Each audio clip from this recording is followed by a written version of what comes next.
بسم اللہ الرحمن الرحیم۔ السلام علیکم ڈیئر اسٹوڈنٹس، کیسے ہیں آپ سب؟ لیول 2 بیٹا آج ہم سٹارٹ کریں گے اس کا لیسن وطن کی محبت۔ اس سے پہلے اس کی کچھ خاص الفاظ ہیں وہ دیکھتے ہیں۔ چیکر، التجا، مظلوم، گٹھری، بڑیا، رحم، نقصان، یہ سے کچھ خاص الفاظ ہیں جن کو آپ نے معنی اور املا کے طور پر کرنا ہے۔ ریڈنگ سٹارٹ کرتے ہیں۔ یہ قصہ پاکستان کے قیام کے چند دن بعد کا ہے۔ قیام مطلب جب پاکستان بن گیا اس کے چند دن کا بعد کا یہ واقعہ ہے۔ ایک بڑھیا ایک ریل کے ڈبے میں داخل ہوئی کہ ایک بوڑھی عورت تھی، اس نے ٹرین کا سفر شروع کیا اور اس کے ایک ڈبے میں داخل ہوئی۔ اس کے ہاتھ میں ایک گٹھری تھی۔ گٹھری مطلب جس میں اس نے جس میں جو کہہ سکتے ہیں آپ کے کپڑے کا بنا ہوا، جیسے آپ تصویر میں دیکھ سکتے ہیں ایک بوڑھی عورت ہے، اس کے ہاتھ میں ایک گٹھری ہے۔ تھوڑی دیر بعد ایک چیکر نے آ کر سب سے ٹکٹ دیکھے۔ ایک چیکر آیا، وہ چیکر جو کہ ٹکٹ چیک کر رہا تھا، اس نے آیا سب کے ٹکٹ دیکھے۔ بڑھیا کے پاس ٹکٹ نہیں تھا، بوڑھی عورت کے پاس کوئی ٹکٹ نہیں تھا۔ جب چیکر نے اسے ٹکٹ مانگا تو بڑھیا نے چیکر سے نرمی کی التجا کی اور کہا، بیٹا میں اپنا سب کچھ کھو چکی ہوں، میرے پاس پیسے نہیں ہیں، صرف یہ گٹھری ہے، مجھ پر رحم کرو، ٹکٹ مت کاٹو۔ بوڑھی عورت کے پاس اس گٹھری کے سوا کچھ بھی نہیں تھا، نہ کوئی پیسے تھے جسے وہ ٹکٹ خرید سکتی، اس لیے اس نے چیکر سے کہا کہ مجھ پر رحم کرو اور مجھ سے ٹکٹ مت لو۔ چیکر نے پھر بھی اپنی کاپی سے رسید کاٹ دی۔ اب کیونکہ اس کی ڈیوٹی تھی، اس کا فرض تھا، اس نے اپنا فرض پورا کیا۔ اور دیکھیے آگے پڑھتے ہیں کہ اس نے کتنے اچھے طریقے سے اپنا فرض پورا کیا۔ اس نے اپنے رسید جہاں پر اس نے دیکھنا تھا، یہ چیک رکھنا تھا کہ سارے مسافروں کے پاس ٹکٹ موجود ہے، اسے اس نے رسید دے دی۔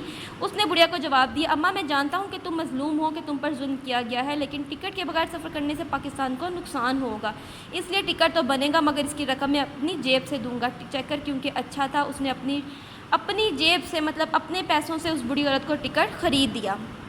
بیٹا آپ کو جب بھی کسی کی مدد کرنے کا موقع ملے تو آپ ضرور کریں۔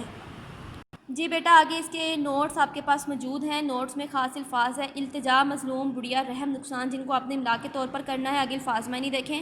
التجا گزارش، قصہ کہانی، مظلوم جس پر ظلم کیا گیا ہو۔ بیٹا آگے اس کے سوال جواب ہیں جو کہ آپ نے اپنے نوٹ سے کرنے ہیں۔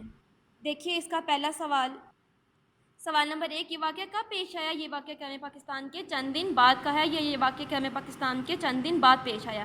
بڑھیا کے ٹکٹ کے پیسے کس نے دیے؟ ابھی ریڈنگ کی۔ بڑھیا کے ٹکٹ کے پیسے چیکر نے دیا۔ آپ نے اس واقعے سے کیا سبق ملا؟ سیکھا ہمیں مصیبت میں دوسروں کی مدد کرنی چاہیے۔ بیٹا آگے اس کے الفاظ جملے ہیں۔ رحم، ہمیں مظلوموں پر رحم کرنا چاہیے۔ التجا، ہمیں اللہ سے رحم کی التجا کرنی چاہیے۔ نقصان، کسی کو نقصان نہیں پہنچانا چاہیے۔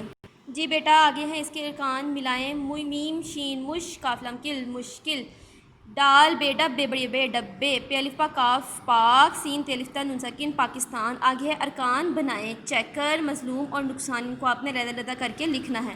بیٹا نیچے ہیں اس کے ان الفاظ کو متضاد سے ملائیں۔ الفاظ متضاد ہیں، کالم کے طور پر آپ نے اس کو کرنا ہے۔ بوڑھی، جوان، دن رات، مشکل آسان، سوال جواب۔ جی بیٹا آگے اس کے ٹرو فالس ہیں، غلط درست ہیں۔ درست جواب پر ٹک کا اور غلط پر کراس کا نشان لگائیں۔ بڑھیا بس میں سفر کر رہی تھی، بیٹا یاد کریں بڑھیا تو ٹرین میں سفر کر رہی تھی، اس لیے یہ کراس۔ بڑھیا کے پاس پیسے نہیں تھے، بالکل صحیح، ٹک۔ چیکر نے رقم اپنی جیب سے دی، چیکر نے اپنے پاس سے پیسے دیے، ٹک۔ ٹھیک ہے بیٹا اس کی مشق اور ایکسرسائز سولو ہو گئی۔ پہلے ریڈنگ کریں، اس کے بعد اس کی ایکسرسائز سولو کریں۔ اچھے طریقے سے اس کو یاد کر کے آپ نے لکھنا ہے۔ کسی کو کسی بات کی سمجھ نہ آئے تو کمنٹس میں پوچھ سکتا ہے۔ اپنا بہت خیال رکھیں۔ اللہ حافظ۔